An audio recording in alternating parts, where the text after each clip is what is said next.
Hello and welcome to the local campaign, helping voters make an informed choice in the upcoming municipal election. I'm your host, Erin Anderson. Tonight, we have the Cambridge Ward 5 debate.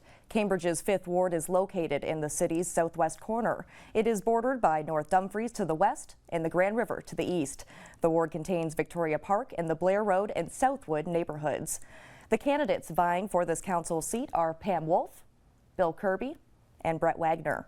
Speaking order was drawn before the debate, so with their opening remarks, here is Brett Wagner. Hello, thanks, Erin. Hi, Cambridge. This is my first time running for council, and I would like you to consider me for representing you and helping everybody in Cambridge make the city clean, make it more caring, and more courageous. I think that we have the makings of a great city already. My children and we live in the area. We represent the area quite well. We go to Southwood. We enjoy the hospitality of all the neighbors and the community, the loving and caring support that we've got since we've been here. The biggest thing is that we love the clean atmosphere that we have, and we think we can do better. We think that there's more that we can contribute, and we think that there's more energy in the city that we can tap into and make better. And with your help, with your support, I would love to serve you and make that a reality. The other point is caring. I think that a lot can be said about caring for individuals in the city. And that's something that I strive in. That's something I have a lot of strength in is caring for other individuals. And that's something I'd like to share with everyone that's out there. Just give that back to the community. It's something I have. It's something I have for my family. It's something I would like to contribute more to. The last thing, as I mentioned earlier, I'm running for the first time. Courage. Having the courageousness to move forward and attempt something like this and move forward for the good citizens of our city and make it stronger, make it cleaner, and more caring. Thank you. All right, thank you, Brett. Continuing with our opening remarks, we have Pam Wolf. Thank you. Good evening.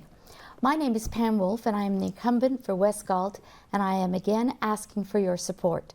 I have enjoyed my terms on council, and I'm very proud of our city and excited about its future.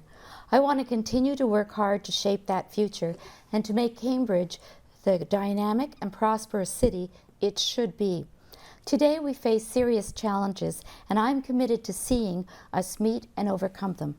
In our ward, we are very excited about the Gaslight District, the future expansion of the School of Architecture, and new residential development.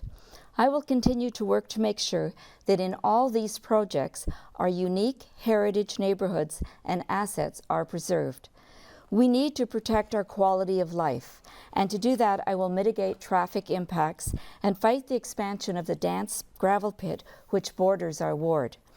My husband Gary and I have made our home in Ward 5 since 1974, when I was hired as a teacher at Highland Public School. We have raised our 3 children, Michael, Alana, and Christian, here today. We are proud grandparents of 4 grandchildren who still live in the area. I want more than ever to preserve our heritage and create a safe, healthy environment for them and all children to enjoy. My grandchildren love playing in the new accessible playground in Victoria Park. It is important to work full-time as your councillor. I retired from teaching at Lincoln Avenue School when elected. I now sit on over 10 city committees and boards. I love this work, and nothing is more satisfying than working with like-minded people toward achieving a common goal. To meet the needs of my constituents, I'm available 24/7. I find it very rewarding helping our community with various problems they face. Working with staff, I've been able to get results for people. This fall, I hope you will allow me to be your voice at City Council. Thank you, Pam. And last but certainly not least, we have Bill Kirby with his opening remarks. Bill. Thank you, Erin. My name is Bill Kirby. I'm candidate for Ward 5, and the reason I'm running is because I care about Cambridge. To me, it's the natural evolution of my community engagement. I've been volunteering for years, and this is something that my parents taught me. They said that if you are involved in your community, then you feel like you are responsible for the things that go well and the things that don't go as well. It's our responsibility as community members to be engaged. Because my parents taught me this, I've lived in Cambridge for almost 20 years now, and I've seen a lot of change. And one of the big things that I've noticed over that time is that City Hall doesn't always tend to listen very well. And to that end, I have become involved moving forward causes that are important, not just to myself, but to a great many members of the community. I've volunteered in arts and culture, sports, and a variety of events throughout the city over that time. I believe in leadership by example. And again, that's something my parents taught me, but I also see that it's passed down to my kids. My middle son in particular, who's just graduated high school, has graduated not just with the prerequisite 40 hours of volunteerism, but 2,100 hours of volunteerism, which garnered him an award from the Lieutenant Governor of Ontario. And that's the kind of example that I want to provide to the rest of the community. Keep young people engaged, keep the community engaged, and let them know what's going on so that we can move Cambridge forward together and make it the city that it can be. Thank you. Thank you so much, Bill. Now we are going to be moving on to the question and answer portion of our debate here. So to kick things off, we are now going to Cambridge Chamber of Commerce President Greg DeRocher. Thank Hi, you, Greg. Erin. Hi, how are you? I'm good. How are you doing? I'm good. I'm better here than there, that's for sure. As you may know, I sat on City Council for 9 years. I had the pleasure of losing twice. And I say pleasure because it really reminds you clearly who is in charge, the voters, not you. I know clearly why I wanted to serve.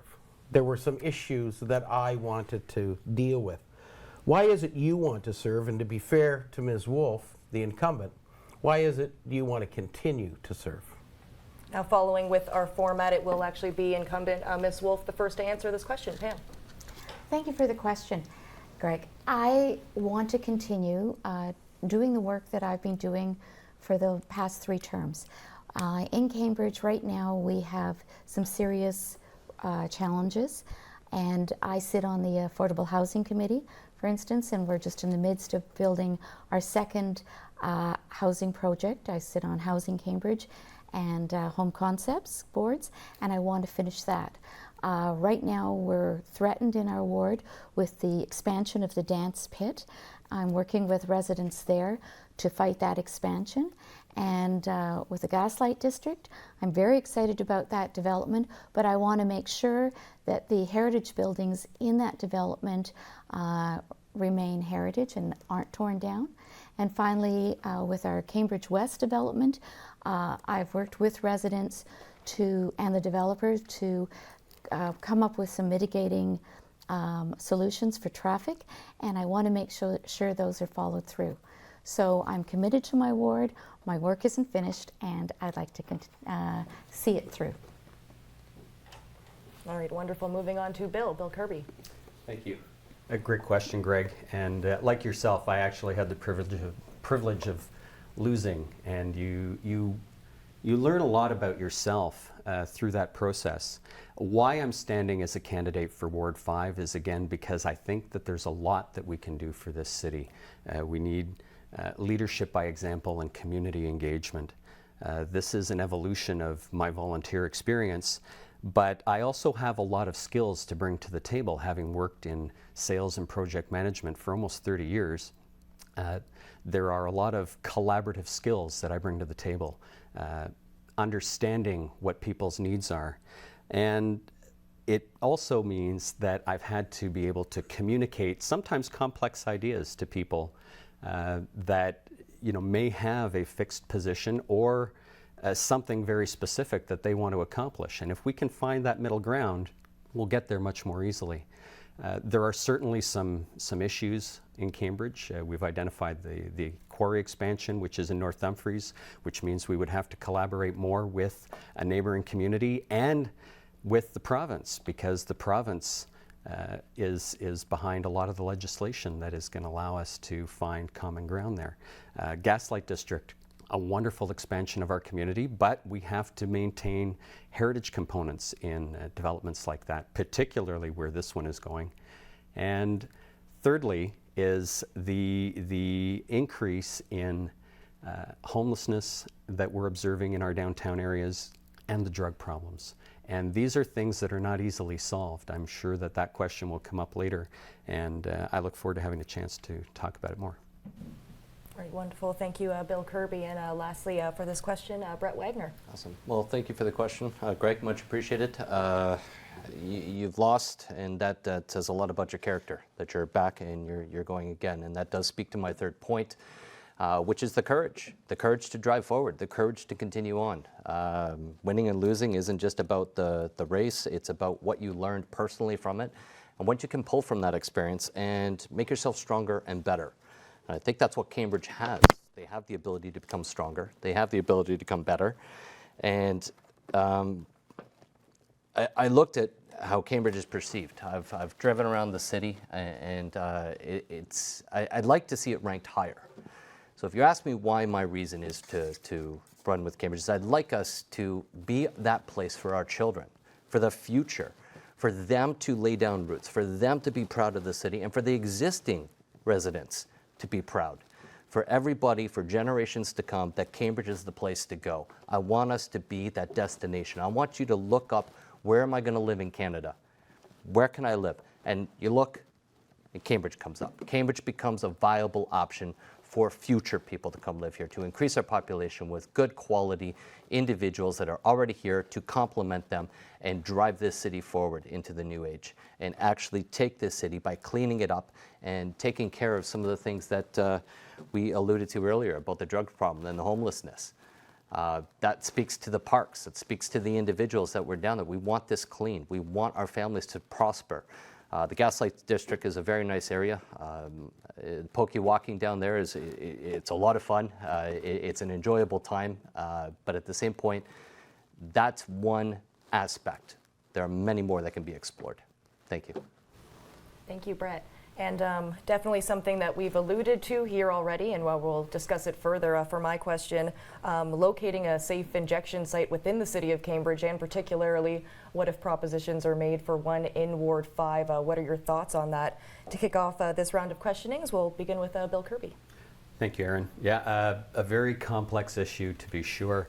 A supervised injection site or safe consumption site, this is something that has made Cambridge and other municipalities in the region and across Canada very nervous. Right now in Ontario, we're at a bit of a standstill because the province has frozen funding for these and reviewing whether or not it's something that they should or will support. But we're also talking about the regional government, and the region has been given a certain number of tools that they have to work with. We're nervous in downtown, and I applaud the fact that the current council passed a temporary bylaw banning supervised injection sites from the downtown areas. But I am a proponent of harm reduction and, more importantly, harm prevention. We need to get at the root causes of why these people are having drug problems. And I think that supervised injection sites only scratch the surface of the visible problem. There's a lot more people who are doing these things and hiding and dying of overdoses, and supervised injection sites are not addressing that for them. So I think that there's a lot more for us to understand and deal with regards to supervised injection sites. It's not a solution, a standalone solution. I think that, that's okay. Wonderful. Thank you, Bill. Supervised injection sites, Brett Wagner. Injection sites. Well, it does bring us back to that previous point at the beginning about caring. These are individuals that need our help. Are safe injection sites the way to go? I don't have all the answers. And I would implore anybody up here to stand up here and tell me that you have all the answers, because it's not true. You don't. It's a very difficult, complex situation, as my colleague has alluded to. But you have to have caring. But you also have to have clean. The needles that get spread out throughout the parks, it becomes a problem. You have to care for the individual. You have to find a way to seek help for them. You have to be able to enable yourself to be able to help those individuals that need help. But the clean aspect, where we're trying to lay down roots for our kids to go play in the sand at a park or my kids love to play soccer. I don't want them to have to worry. I want to be able to have my kids go out and feel free to walk downtown, to walk around and have that clean. So the safe injection sites do have a point with that, but at the same point, is it the right solution? That's something that I think the province is going to help us with. I think that's something that we're moving towards, and we're coming very close to a very good answer. But I think the caring for the individuals that have the addiction to these illegal narcotics, I think that's something that we can spend a little bit more time on making sure that we have the right solution for everybody in our city so that it's the appropriate choice.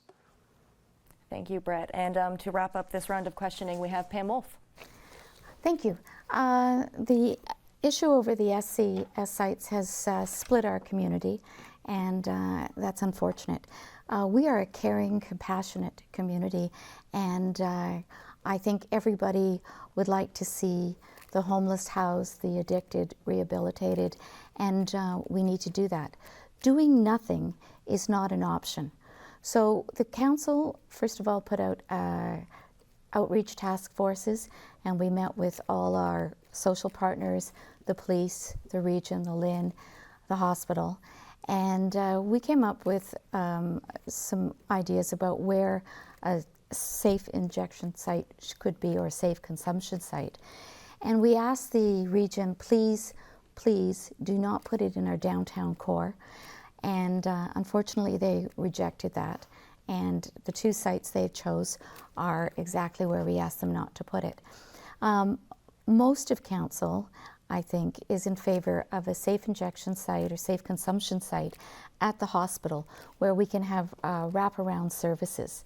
And I spoke with Christine Elliott, the Minister of Health, on August 22nd and asked her what her opinion was. She sort of said that Premier Ford would be making an announcement by September 30th, because that is when funding runs out for existing safe injection sites, and we would know more then. But regardless of the province's stand on this, we will need to help these people. And whether that is coming up with a different source of funding or different set of criteria for for a safe injection site, we need to do it. We need to do something to help those that are addicted. Thank you, Pam. With our next questions, we will throw things back over to Greg DeRocher. Thanks very much, Aaron. As a ward councillor, your ward issues are obviously going to be a core principal duty that you have to deal with every single day. However, you're also one of 9 other voices that are responsible for all things that are happening in the entire municipality, whether they're in your ward or not. Do you think our core areas are healthy and successful? And if not, what would you do to change that? And to kick off this round, we will start things with, I've lost track now. I'll take it. Brett Wagner. Yeah, Brett I'll take Wagner, it. Greg, you'll be starting off this round of questioning. Great question, Greg. Do I think the core is healthy and successful? Well, there are improvements. There's no question. There are improvements with the downtown core. We love to dine downtown. The Wired Up Pugs. We enjoy Barnacle Bills. We really enjoy walking and taking in all the culture that's down there. Grabbing a nice little coffee down by the river. It's great. But are there improvements? Absolutely. There's a lot of ways that we can clean up and make the place more presentable, more palatable for outsiders to come to that area. Not just the locals to support and draw it in. There's ways to bring other people in there. And running a business down there, you rely not just on your core people that are there, you rely on others by word of mouth to get there and come and have a great meal or a great experience, or even a great day to walk down there. Grab yourself a hot dog and walk around. There's more that can be done. There's more that we can do. There's more that we can accomplish in the downtown core. I'm 100% that working with, back to your question, working with the other councillors, that we can have this common goal and work to do this together. Because I think for the most part, everybody has up here on this panel, including myself, have the same core values. We want Cambridge to be great and an amazing place for businesses and families and everybody else in between. Wonderful. Thank you, Brett. Next answer, Pam Wolf. Thank you. I'm very pleased with some of the progress we've made in our downtown cores. In Cambridge, we have 32 new businesses that have, in 2017, that have started in the core of Preston, Galt, and Hespeler, which is, fairly good. We also have invested in the core areas. Preston is getting its new streetscaping this year. Galt, as you know, has the pedestrian bridge. The Gaslight District will be coming, and also the old post office idea exchange renovation. And businesses have seen that we as a council have invested in our downtown cores. Last year, Hespeler had the streetscaping done, and we're seeing a revival in those areas. At the same time, we still see some empty storefronts, and I proposed to council last year that we remove the tax break given to businesses when the storefront is empty. So I left it to staff to say whether that's after a year or after 2 years, because sometimes there is an economic downturn and we have to be sympathetic to that. But we have many empty storefronts in Galt where the developer is basically cashing in on a low tax rate, waiting for property values to rise. And, we need to stop that. But I think generally I look at Galt Love, which is every Friday, at the last Friday of the month. I look at the number of people that came to see the rec laws in the opening. I think that was over 12,000 people. And I'm just so thrilled to see that rejuvenation. And every time we have movies at City Hall, Mayor's Celebration of Arts, so many festivals, so many things. Come down and see it. Thank you, Pam. And Bill Kirby. Thank you. Yeah, a very important question, Greg. I think that our downtowns have a lot of great things to offer. So as a ward councillor, certainly I would be accountable to the constituents of the ward, but again, I have, as a member of council, a responsibility to the entire community. And if one area of the city prospers, so should all areas of the city. So our downtowns have a great many things to offer. They all have wonderful heritage components to them. They have great niche stores. They have festivals and events that go on all the time. And again, we mentioned Galt Love a moment ago as one of the wonderful things that we have in this city. And that's where the people in the community are taking pride in their downtown. But we still see those empty storefronts. We still see some of the vagrancy. We still see some of the nuisance crimes and loitering and vagrancy. And one of the ways to combat that is to create positive traffic, not just in the afternoons, not just at dinner time, but into the evening. One of the things that we don't have is prolonged positive activity in our downtowns. It just sort of quiets down after dinner.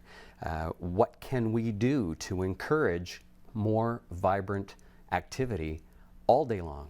What can we do to encourage stores and restaurants and various activities to open up that are profitable for businesses and interesting for people to engage in? We need to continue to stimulate that traffic, find economic ways to encourage businesses to continue to develop, grow, and prosper so that Cambridge is the place to be.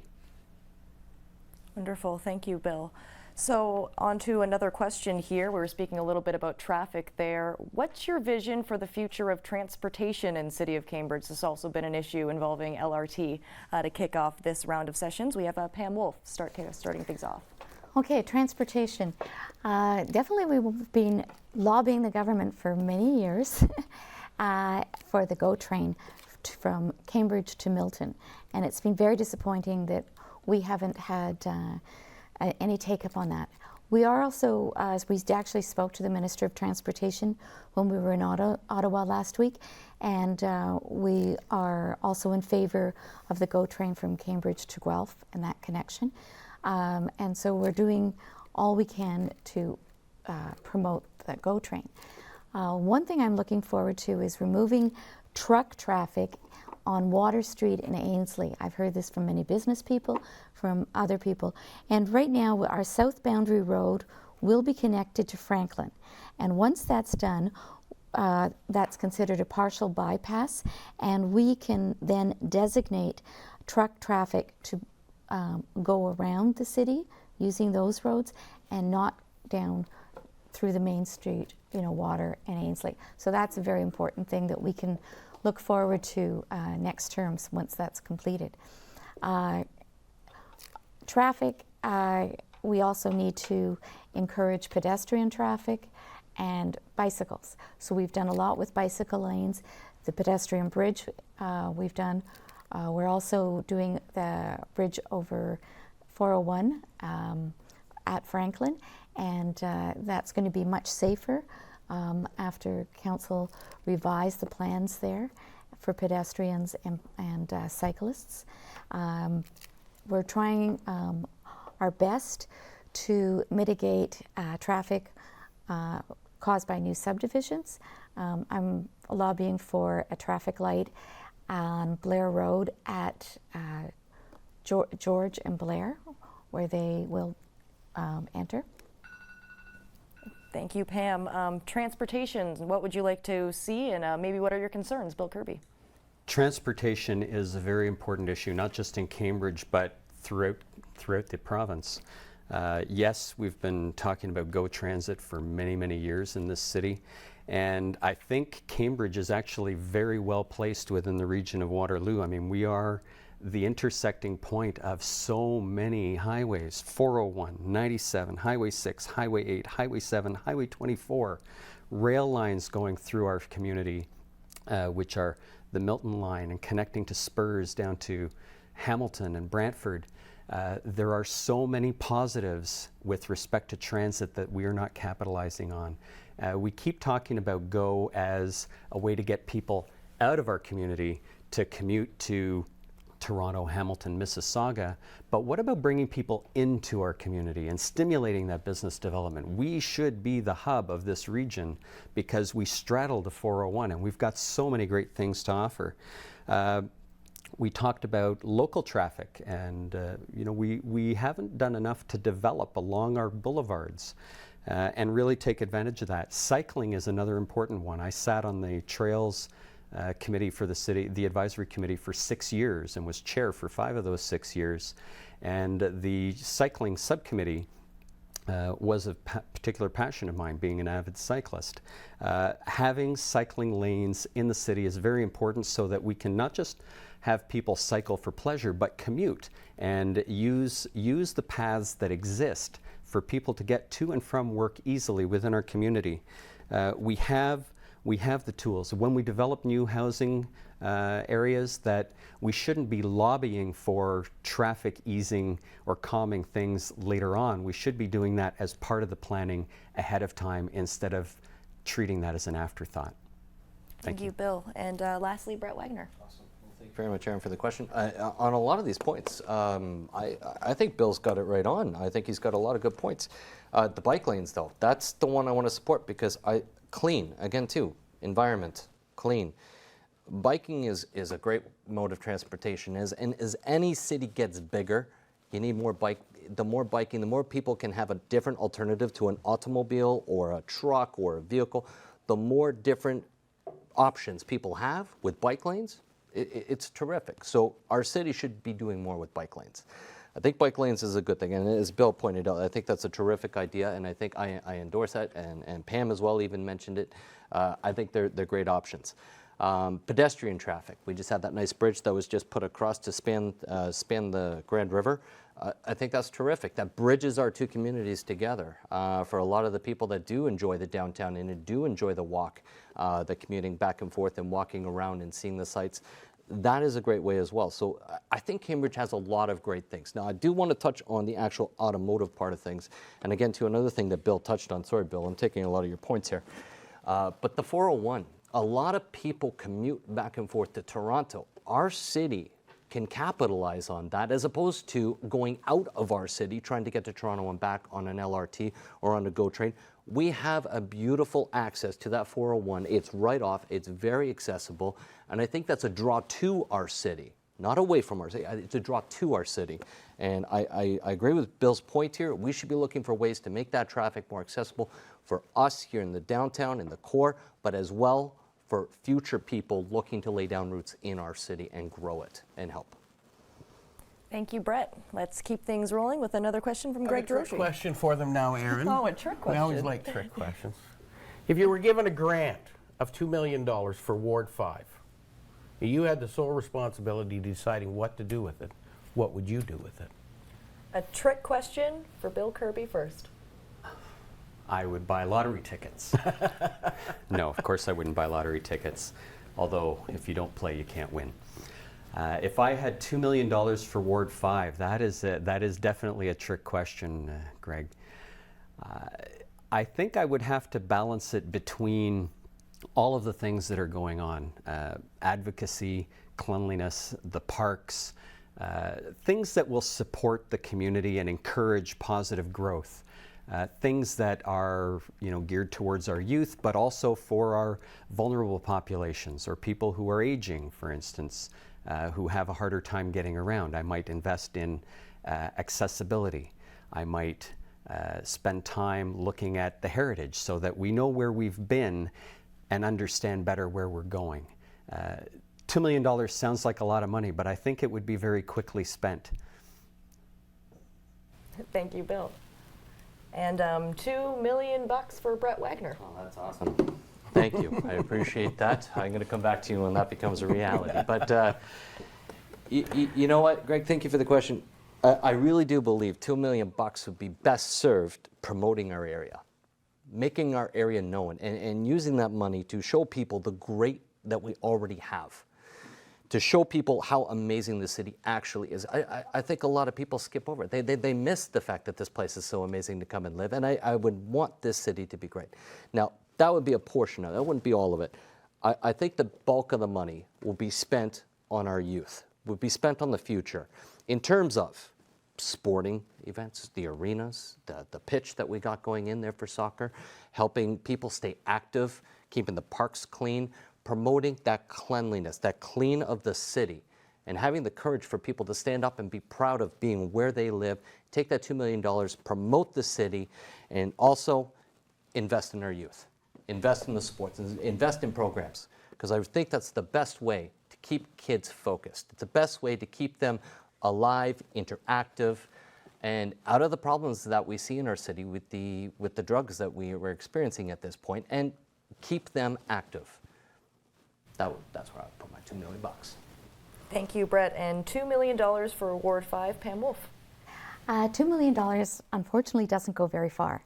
It would be nice to do all of these things, but just a drop in the bucket. I would buy lots and build affordable housing. Now, $2 million wouldn't build the affordable housing, but $2 million could buy lots. Habitat for Humanity has been looking for lots in Cambridge for several years right now, and they need basically to get that lot for free, and then they can build something that's affordable. Our greatest need, I'd say, in our community right now is supportive housing, affordable, supportive housing. So if we could take $2 million, buy some land, and then working with partners like Habitat for Humanity, Housing Cambridge, Home Concepts, we could actually build more units and get more people off the street or keep them from being on the street, which is actually the most fiscally responsible thing we can do. Because once we get someone on the street, it takes a lot more money and a lot more time to get them back to being functioning. So housing first is, I think, our priority, and I would like that to be the priority of our next council. Wonderful. Thank you, Pam. And we'll keep the question period going. Perhaps a controversial question. We'll start things off with Brett Wagner. Premier Doug Ford, what's one political stance you agree with and one you disagree with? Oh, geez. That's a good question. Well, we got the bucket beer. That was kind of nice, but I wouldn't put that as my favorite. No, it was an interesting challenge on how he did all that there. He did the bucket beer. I'm going to support. I think that was a great idea on his part. It was good, but I don't think that was the best thing that he did. I do enjoy giving the courage back to the parents in terms of allowing us to teach our children about the curriculum that belongs in our schools. Now, I come from a long line of teachers. My folks, my sister, a lot of us were teachers, and a lot of them were teachers. And I'm happy to say that we're going back to a year where the parents take that responsibility. The parents take on that courage to educate and help the children. Now, the curriculum is still there. Yes, it is still out there. And is it perfect? No, it's not perfect. But we can work with Doug and the current progressive conservatives that are in power and build on that and go forward from there. Wonderful. Thank you, Brett. Pam, something you agree with, disagree with, or both for Premier Ford? Very difficult for me to find anything I agree with, frankly. We have a $310 million cut for mental health at a time that we are desperately crying out for money for mental health for our youth, for the homeless, and it's cruel. I disagree with Brett over the loss of the sex ed curriculum by replacing it with one from 1998. If you actually look at the curriculum, and I am a teacher, basically the new curriculum talked about bullying on the internet, consent, all these things that are not in the 1998 respect for lesbian, gay, queer, etc., different people, and the fact that we need to respect and give everybody that in our classrooms a place, and that old curriculum doesn't do that. We also lost the Indigenous curriculum. Educators were already being paid and having written most of it, and it was just totally scrapped. So I'm very proud of our city right now that we're making steps for reconciliation with our Indigenous community. We now say the territorial recognition. We just sponsored a program for youth, Indigenous and non-Indigenous youth, to create a mural, and they did the research and worked on it. Right now, another project, we're trying to get money for a drop-in center where these youth work on projects and learn welding and art, and don't sit around and play video games or pool. They actually work on projects. So see, my time's up. Thank you, Pam. Now, Brett, you were mentioned by name there. We are offering you a minute for a rebuttal if you would like to take it. Sure. I find it a little bit comical, but at the same point, I respect Pam for what she's done in our community. But to suggest that changing the way the school's curriculum demonstrates how our kids respect others, that's just wrong. My kids are respectful. My kids respect all. They don't look at the difference between different people. They respect. That's something you can teach at home. You don't need a parent or a teacher to teach you that. That is something that can be done at the home, especially even bullying. Bullying is another thing. That comes from home. That comes from the home. If you think going to school to learn that, it helps. Don't get me wrong. I think it's very important that teachers also are along the same page. But at the same point, that needs to come from home. That message needs to come from home base for our children. Thank you for the rebuttal, Brett. And moving on with our question, something you support, something you do not support, Premier Doug Ford, we move on to Bill Kirby. Well, I see myself as a consensus builder, so although I wasn't supportive of Mr. Ford in the election, I think the good ideas come from everywhere. The first thing I would go to is probably what I agree with and what I don't agree with at the same time, is that Mr. Ford has talked about fiscal responsibility, and that's something that's very important to me. I mean, we only have a certain amount of money that's collected through taxes from the people and other lesser revenue streams for the province and municipalities for that matter, and to treat that money in a responsible way and put it into places that help us solidify our foundation is very important. At the same time, I don't agree with Mr. Ford's approach to hack and slash. He seems to have taken the approach of some guy running through the jungle with a machete, chopping whatever's in his way, and not necessarily knowing if it's something he should or should not cut. I think there needs to be a little bit more thought given to those fiscal actions. But to touch on the curriculum, as my other two panelists have touched, I think that the curriculum is something that's very important, and that teaching sex education or addressing bullying is not strictly something that needs to be done in the schools or strictly at home. This is one of the elements of education that is a partnership between the education professionals and families. We don't all view these things the same way. It's clear. Some people put different measures of importance on it, and having teachers in my family, having people that are transgendered in my circle of friends and in my family is something that's very important to address, because if we haven't experienced it, it's sometimes hard to wrap your head around, and to talk about it in school and at home is very important. Thank you, Bill. And from Bill to another question from Greg DeRocher. Thank you, Erin. The city budget is a complex document. It's probably over, and I'm sure Pam can attest to the exact number, but it's somewhere around 500 pages. Hundreds and hundreds, maybe thousands of different lines for small little expenditures and revenue lines. Property taxes is probably the most unfair tax there is, because it's based on the perceived ability to pay. So when a family goes along through their life and then retires, and now their income drops by 30% because now they're on their pensions, that's not reflected in the property taxes on the property that they have. It continues to rise. Bearing in mind your chief responsibility as an elected official at any level is to be a good steward of the public purse. How are you going to approach the 2019 municipal budget? First answer coming from incumbent Pam Wolf. Thank you.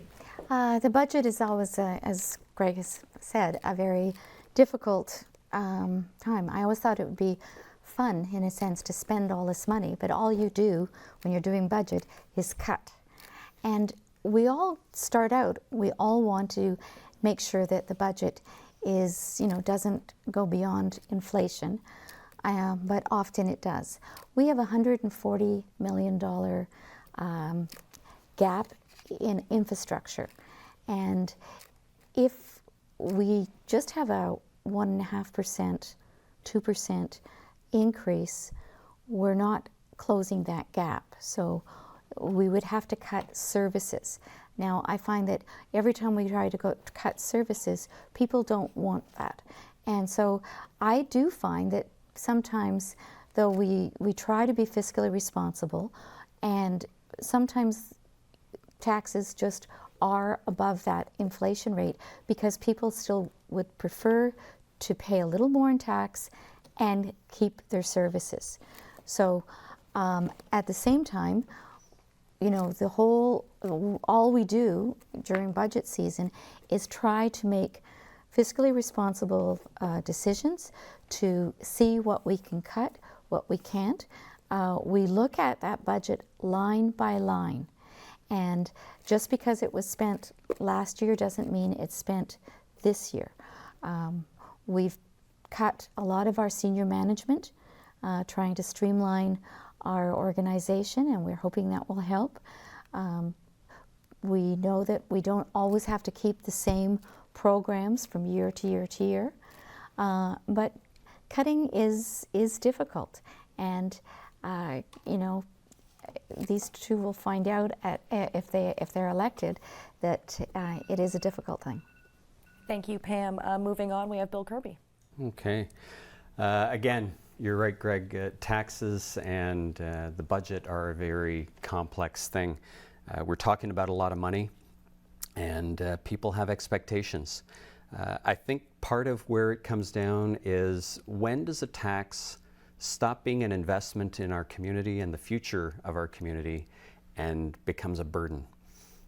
We have looked about, we look at the budget every year and say, can we cut? Can we do more with less, or less with more?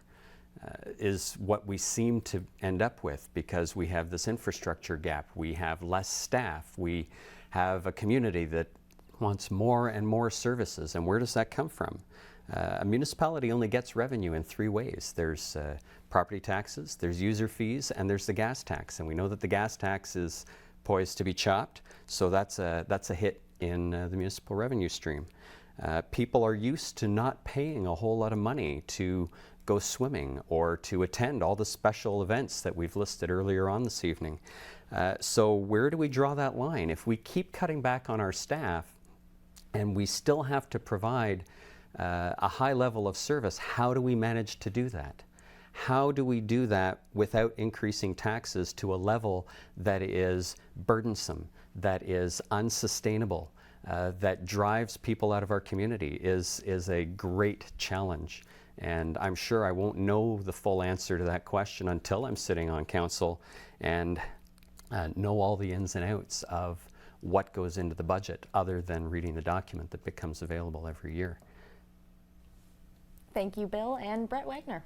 Thank you for posing the question, Aaron. I am at a little bit of a disadvantage going over city budgets, but I'm no stranger to management. I've been in management for 15 years.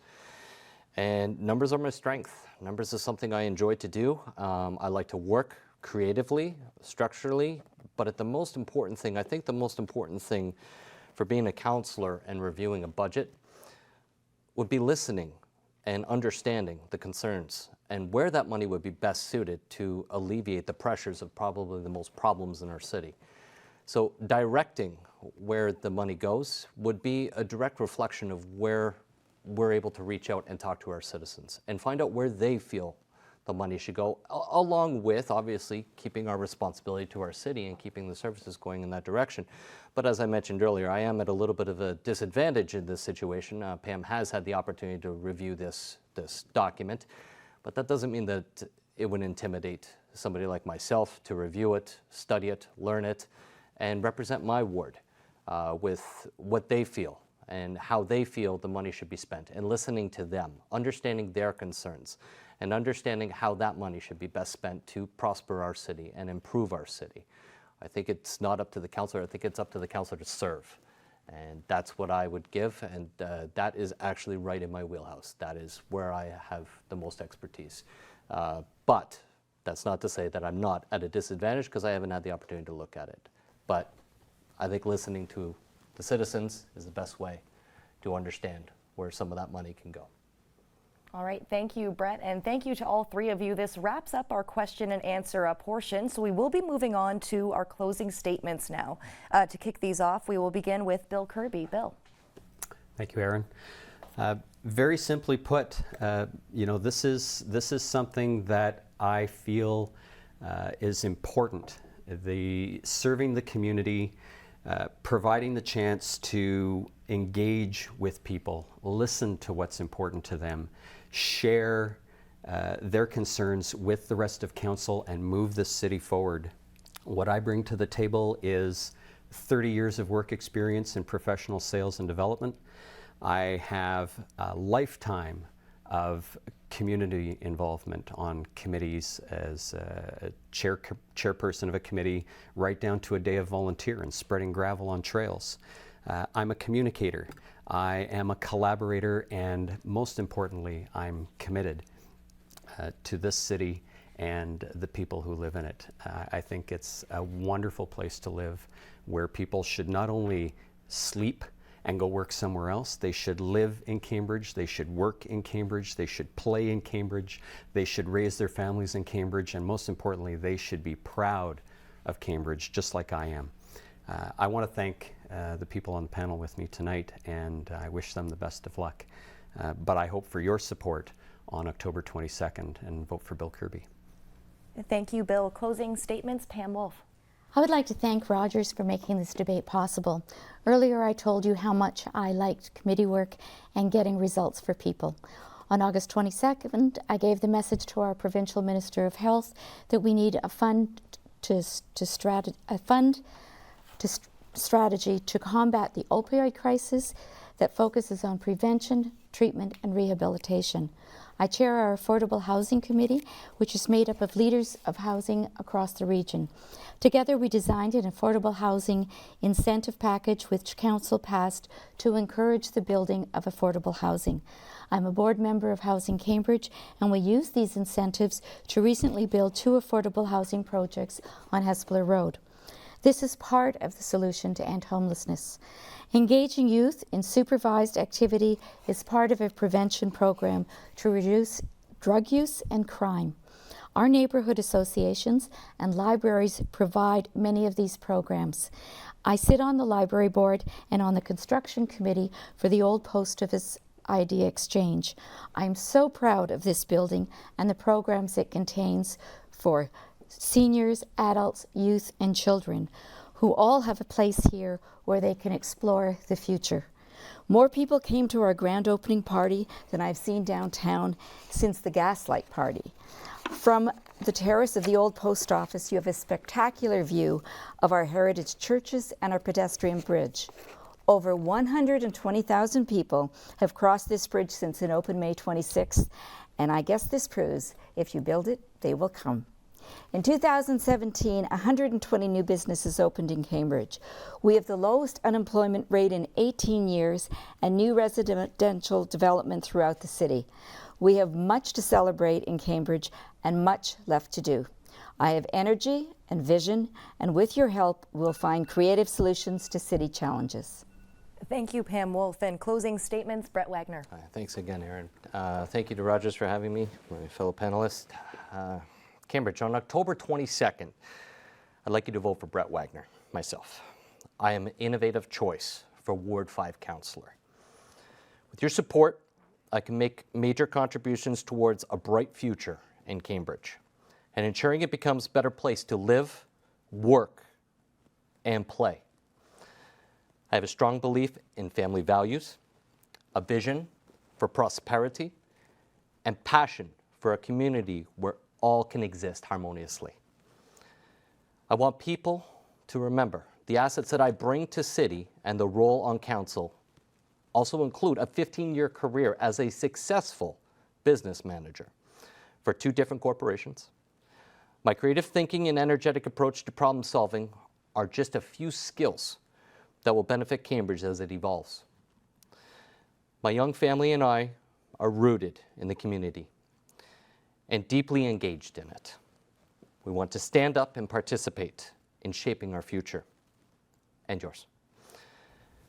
I hope and I look forward to representing everyone in Cambridge fairly, with integrity and respect. This means listening openly to everyone's concerns with a view to build a brighter Cambridge that thrives economically, yet maintains that charming small town personality.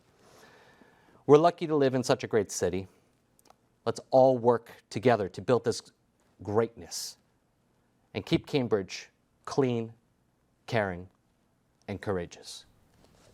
Thank you. Well, that wraps up our closing statements, and we are at the end of our programming now for this evening. I'd like to take this moment just to thank again all 3 of our candidates for joining us this evening. We have Brett Wagner, Pam Wolf, and Bill Kirby. And of course, last but not least, thank you for joining us tonight, Greg DeRocher as well. Now, just a reminder, you want to watch Rogers TV on the night of October 22nd. That's for up-to-the-minute local results here on Rogers TV. Thank you for watching us again this evening. Make sure to stay tuned to us as well for all your local municipal debates as well. Thank you again, and good night.